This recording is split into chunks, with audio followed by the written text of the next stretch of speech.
Now 4 realistic hot takes that would shake Major League Baseball. Number 1, the Los Angeles Angels will trade Mike Trout and begin a much-needed refresh of a franchise that is in dire need to rid themselves of the stench that has been splashed on them for years after the failure to even make the playoffs with 2 of the top 5 players in all of ball and Shohei Ohtani and said Mike Trout. Number 2, the Houston Astros will trade Scott Boras' client, Kyle Tucker, as their run of 7 ALCS appearances in 8 years comes to a screeching halt, as so does the dynasty. Will make the move in fear of losing him in free agency for nothing, as will be the case with Alex Bregman, and prioritize signing Framber Valdez long term instead. Number 3, the Seattle Mariners make a seismic move by trading Bryce Miller in a move where the impetus is not to strip it down and begin a full-on rebuild, but rather to acquire an elite bat to spark an offense bereft of talent. Number 4, the Los Angeles Dodgers signed Juan Soto to a $700 million deal, with yet another solid chunk of it being deferred money. Before I delve deeper into my rationale and back up these takes, if you're enjoying the video this far, please do me a favor and consider subscribing. I appreciate y'all. And to back up claim number 1, let's face it, the LA Angels have been a complete abomination, not only for their franchise, but to baseball in totality, as those who follow the game and those higher ups in the office wanted nothing more than to see Shohei Ohtani and Mike Trout in the playoffs playing meaningful baseball in October. Now that Ohtani is gone, it does not portend good things for the franchise, and obviously Mike cannot carry the team alone anymore, as his body is starting to betray him. And sans Zach Neto and Logan O'Hoppe, the lineup is completely bereft of talent, not to mention having zilch in the rotation, other than a couple middling arms in Kikuchi and Tyler Anderson. Their best path forward is simply strip it down and flood the system with quality prospects to back up the Astro claim.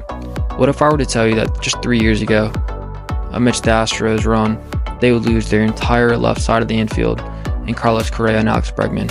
Now you might have believed maybe one would depart, but certainly not both. But here we are, that will be the case.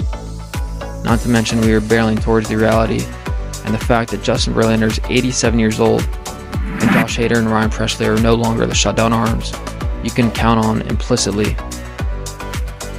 A mini shakeup may be necessary, especially with Kyle Tucker and Framber Valdez both barreling towards big paydays in free agency themselves.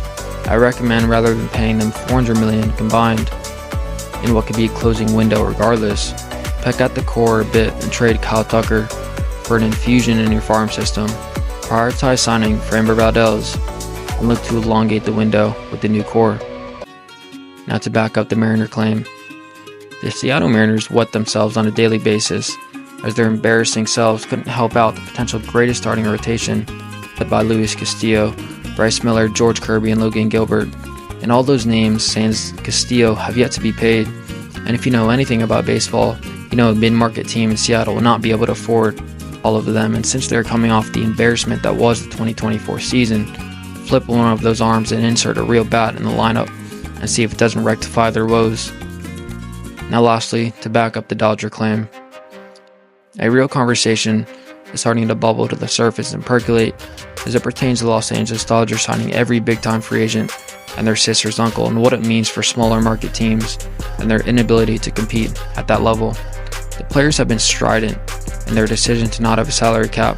However, the conversation would need to be had again if LA signed Juan Soto, and it would be a good decision for me, as implementing a salary floor would be just as valuable as it would force teams like the Rays and the Marlins and the Rockies to spend more money than they are now, and would make the competitive field way more balanced. I mean, seriously, if the Dodgers sign Juan Soto, what are we even doing? Alright, there you go. My 4 realistic Major League Baseball takes, laced with my rationale. Thanks for watching, and as always, if you did enjoy the video, please consider subscribing, and peace out.